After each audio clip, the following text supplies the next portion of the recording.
বিসমিল্লাহির রহমানির রহিম। আসসালামু আলাইকুম।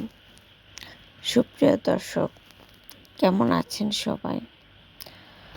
বৈশাখ, জ্যৈষ্ঠ এই দুটো মাস নিয়ে আমাদের বাংলা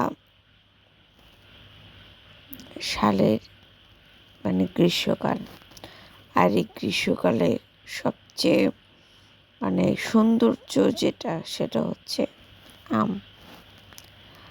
আম খেতে ভালোবাসে না এরকম মানুষ আমার মনে হয়নি। হ্যাঁ, এটা ঠিক, একটা সময় ছিল আমি কাঁচা আম খেতে পারতাম না, অত্যাধিক টক। কিন্তু পাকা আম, এটা কি মিস করা যায়? এরকম টসটসে পাকা আম, উফ! কমেন্ট করবেন কার কীরকম আম খেতে ভালো লাগে। কেমন? আল্লাহ হাফেজ।